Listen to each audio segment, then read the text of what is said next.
He begins to interpret dreams for the Pharaoh, and they bring him up out of the prison, and he becomes the second in command over all of Egypt. The vice president, if you will, chief in command under Pharaoh himself. The dream that he had interpreted was simply the fact that there was going to be a famine to come. And we know there was a 7-year famine. God prophetically gave him the dream, the descriptive dream with definite plans of survival for the nation.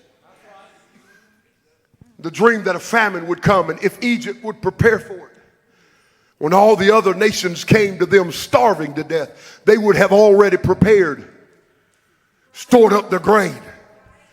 And when other nations would come not being prepared, they would have to buy grain from Egypt.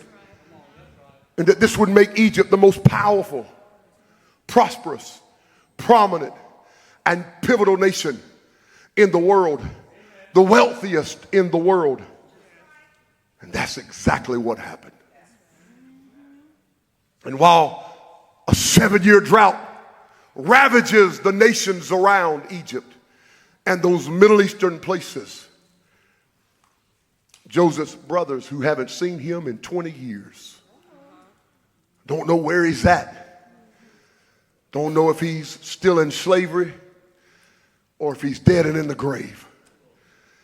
They show up to Egypt to buy grain, and guess who's in charge of the selling of the grain? Guess who stands above them on the steps of the palace dressed in his Egyptian royalty? They don't recognize him. They come to buy provision to take back to Israel, to their family, to get through the drought. They come to bid from Joseph, to purchase goods from Joseph. He's dressed in Egyptian royalty. They don't even recognize him until he disrobes his royalty. I am so thankful that when I couldn't go to Jesus because of his royalty, he disrobed all of his royalty and he left the throne of heaven, and he was born in a manger in a stable with farm animals wrapped up in some swaddling clothes so that we could be familiar with his humanity. See, we don't have a high priest, Hebrews says, who's not acquainted with our sorrows and our grief, but in all points he's been tempted like we are, yet without sin. He disrobed his royalty and became a man so that we could identify with the sovereign Savior of the world. You don't have to help me.